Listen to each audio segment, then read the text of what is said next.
नमस्कार, ये आकाशवाणी शिमला है। अब आप राजकुमारी चंदेल से प्रादेशिक समाचार सुनिए। आज के मुख्य समाचार। प्रधानमंत्री नरेंद्र मोदी ने उज्ज्वला योजना के दूसरे चरण का किया शुभारंभ। कहा, प्रवासी कामगारों के लिए लाभदायक होगा ये चरण। प्रदेश सरकार ने FCA क्लीयरेंस में दूसरे राज्यों की तर्ज पर स्वीकृति देने का मामला केंद्र के समक्ष उठाया। मुख्यमंत्री जयराम ठाकुर ने कहा, स्वर्ण आयोग के गठन का मामला राज्य सरकार के विचाराधीन। और प्रदेश में फिर बढ़ने लगे कोरोना संक्रमण के मामले, आज 419 नए मामलों की पुष्टि। अब समाचार विस्तार से। प्रधानमंत्री नरेंद्र मोदी ने कहा है कि केंद्र सरकार की उज्ज्वला योजना से देश में महिला सशक्तिकरण को बढ़ावा मिला है और महिलाएं राष्ट्र के विकास में अहम भूमिका निभा रही हैं। प्रधानमंत्री ने आज उत्तर प्रदेश के महोबा जिले में वीडियो कॉन्फ्रेंस के माध्यम से उज्ज्वला योजना के दूसरे चरण की शुरुआत की। प्रधानमंत्री ने कहा कि देश की महिलाएं वर्षों से शौचालय, पीने के पानी और रसोई गैस जैसी बुनियादी सुविधाओं के अभाव से जूझ रही थी। उन्होंने कहा कि देश की बेटियां तभी राष्ट्र के विकास में योगदान दे सकती हैं जब उनकी बुनियादी समस्याओं का हल निकले। प्रधानमंत्री ने कहा कि कोरोना काल में उज्ज्वला योजना से गरीबों की बहुत मदद हुई और अब रसोई गैस देश की 100% आबादी तक पहुंच रही है। नरेंद्र मोदी ने कहा कि उज्ज्वला योजना का ये दूसरा चरण प्रवासी कामगारों के लिए बहुत लाभदायक होगा। मुख्यमंत्री जयराम ठाकुर ने कहा है कि प्रदेश सरकार ने FCA क्लीयरेंस में दूसरे राज्यों की तर्ज पर स्वीकृति देने का मामला केंद्र सरकार से उठाया है।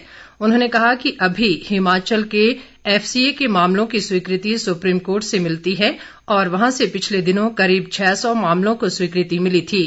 प्रदेश विधानसभा के शिमला में चल रहे मॉनसून सत्र में प्रश्नकाल के दौरान मुख्यमंत्री ने आज कांग्रेस सदस्य जगत सिंह नेगी के सवाल के जवाब में ये जानकारी दी। मुख्यमंत्री ने कहा कि किन्नौर विधानसभा क्षेत्र की विधायक प्राथमिकताओं की 6 सड़कों की DPR लंबित है।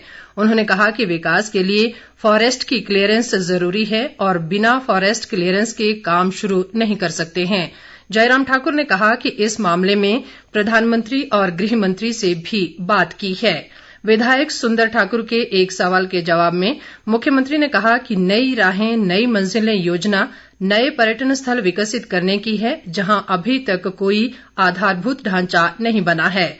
उन्होंने कहा कि इस योजना के लिए अटल टनल के साउथ पोर्टल पर हेलीपैड का निर्माण किया जा रहा है।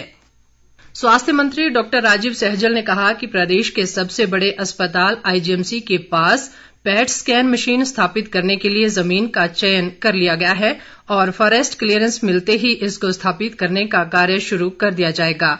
उन्होंने कहा कि सरकार ने इसके लिए पहले ही बजट का प्रावधान कर रखा है। कांग्रेस सदस्य रामलाल ठाकुर के सवाल के जवाब में उन्होंने ये जानकारी दी।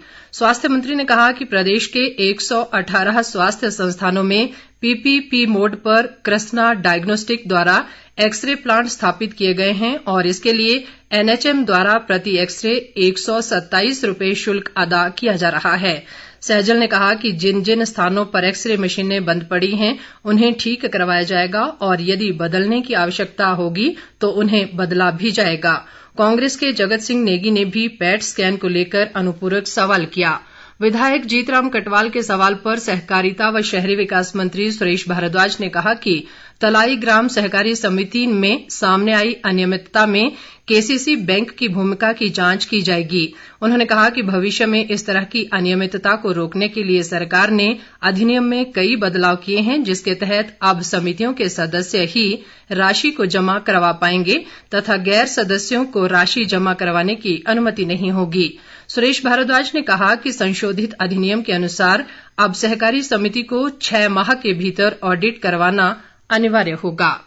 मुख्यमंत्री जयराम ठाकुर ने कहा है कि स्वर्ण आयोग के गठन का मामला राज्य सरकार के विचाराधीन है। उन्होंने कहा कि स्वर्ण वर्ग से जुड़े सदस्यों को संयम रखना चाहिए और ऐसी भाषा का इस्तेमाल नहीं करना चाहिए जो गलत हो। ये संवेदनशील मामला है और इसमें संयम बरतना जरूरी है। मुख्यमंत्री ने कहा कि देश में 2 ही राज्य हैं जहां इस आयोग का गठन हुआ है। मुख्यमंत्री ने कहा कि प्रदेश सरकार मध्य प्रदेश के स्वर्ण आयोग का अध्ययन कर रही है। उन्होंने कहा कि ऐसे मामलों में राजनीतिक तलाश भी होती है, लेकिन बात मुद्दों को सुलझाने की होनी चाहिए। इससे पहले कांग्रेस सदस्य विक्रमादित्य सिंह ने पॉइंट ऑफ ऑर्डर के तहत सदन में स्वर्ण आयोग के गठन का मामला उठाया। उन्होंने कहा कि स्वर्ण आयोग बनाने की मांग हो रही है और वे लोग मुख्यमंत्री से भी मिलना चाहते हैं। विक्रमादित्य सिंह ने स्वर्ण आयोग के गठन की मांग करते हुए कहा कि मुख्यमंत्री को पार्टी लाइन से हटकर इस पर विचार करना चाहिए। प्रदेश विधानसभा में आज विपक्षी दल कांग्रेस ने एक बार फिर सदन से वॉकआउट किया। कांग्रेस के जगत सिंह नेगी द्वारा राष्ट्रीय स्वयंसेवक संघ और महारानी विक्टोरिया को लेकर की गई टिप्पणी के बाद सदन में माहौल गर्मा गया। इस दौरान दोनों तरफ से हो हल्ला होने लगा और सत्ता पक्ष व विपक्षी सदस्यों के बीच नारेबाजी भी हुई। बाद में विपक्षी सदस्यों ने सदन से वॉकआउट कर दिया। विस्तृत ब्यौरे के साथ हमारे विशेष संवाददाता।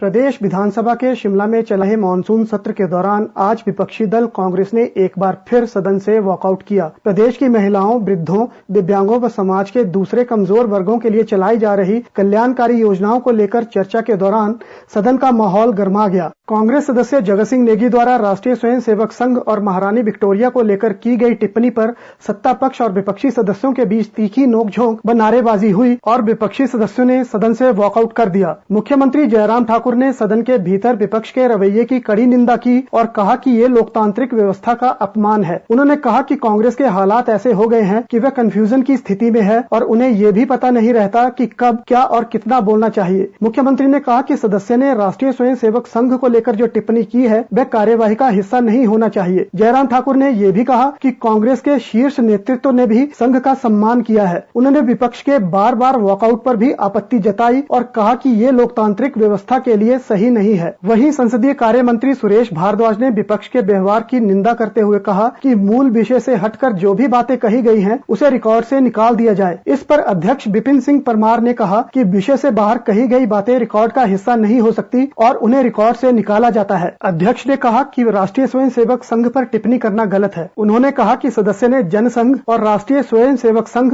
और महारानी विक्टोरिया पर जो टिप्पणी की है वह रिकॉर्ड का हिस्सा नहीं हो सकता। उन्होंने कहा कि जो बात विषय वस्तु से बाहर कही गई है वह रिकॉर्ड से हटा दी जाएगी। रितेश कपूर, आकाशवाणी समाचार, शिमला। मुख्यमंत्री जयराम ठाकुर ने आज शिमला में Himachal Pradesh model prison manual 2021 जारी किया। उन्होंने कहा कि ये मैनुअल कारागार बंदियों के सुधार व पुनर्वास में सहायता करेगा और जेलबंदी अपनी कारावास अवधि का सही प्रयोग कर नए व्यावसायिक कौशल सीखेंगे। मुख्यमंत्री ने कहा कि प्रदेश के कारागारों में नई कल्याणकारी योजनाएं शुरू की जाएंगी जिसमें कैदियों के कौशल, क्षमता व इच्छा के अनुसार आजीविका कमाने के लिए प्रशिक्षण दिया जाएगा। उन्होंने कहा कि सभी जेलों का प्रबंधन ई प्रिजन सॉफ्टवेयर के माध्यम से किया जाएगा। भाजपा के वरिष्ठ नेता व पूर्व मुख्यमंत्री प्रेम कुमार धूमल ने आज सुजानपुर विधानसभा क्षेत्र के कक्कड़ में केंद्रीय सूचना व प्रसारण मंत्री अनुराग ठाकुर द्वारा शुरू की गई सांसद मोबाइल स्वास्थ्य सेवा के तहत बुजुर्गों के लिए नई जन कल्याणकारी सेवा का आज शुभारंभ किया। इस अवसर पर उन्होंने 70 वर्ष से अधिक उम्र के बुजुर्गों को संस्था द्वारा बनाए गए स्वास्थ्य कार्ड भी बांटे। धूमल ने कहा कि सांसद मोबाइल सेवा के तहत बुजुर्गों को घर द्वार पर स्वास्थ्य जांच की सुविधा दी जाएगी और इनके निःशुल्क 40 प्रकार के टेस्ट कर चिकित्सा परामर्श व दवाइयां दी जाएंगी। उन्होंने कहा कि इस सुविधा के शुरू होने से बुजुर्गों को भीड़ वाले स्थानों पर जाने की आवश्यकता नहीं पड़ेगी। सांसद मोबाइल स्वास्थ्य सेवा हमीरपुर संसदीय क्षेत्र के 17 विधानसभा क्षेत्रों में अपनी सेवाएं उपलब्ध करवा रही है। प्रदेश में एक बार फिर कोरोना संक्रमण के मामलों में वृद्धि दर्ज की जा रही है। आज प्रदेश में संक्रमण के 419 नए मामले सामने आए हैं और इसके साथ ही सक्रिय मामलों की संख्या 2318 तक पहुंच गई है। चंबा जिले में सबसे अधिक 109 मामलों की पुष्टि हुई है। प्रदेश में आज 185 लोगों ने कोरोना से जंग जीती है और अब तक 2,02,755 कोरोना रोगी स्वस्थ हो चुके हैं। राज्य में अभी तक कोरोना से 3,521 लोगों की मृत्यु हो चुकी है। अंत में मुख्य समाचार एक बार फिर। प्रधानमंत्री नरेंद्र मोदी ने उज्ज्वला योजना के दूसरे चरण का किया शुभारंभ। कहा प्रवासी कामगारों के लिए लाभदायक होगा ये चरण। प्रदेश सरकार ने FCA क्लीयरेंस में दूसरे राज्यों की तर्ज पर स्वीकृति देने का मामला केंद्र के समक्ष उठाया। मुख्यमंत्री जयराम ठाकुर ने कहा स्वर्ण आयोग के गठन का मामला राज्य सरकार के विचाराधीन। और प्रदेश में फिर बढ़ने लगे कोरोना संक्रमण के मामले, आज 419 नए मामलों की पुष्टि। इसके साथ ही ये समाचार बुलेटिन समाप्त हुआ। नमस्कार।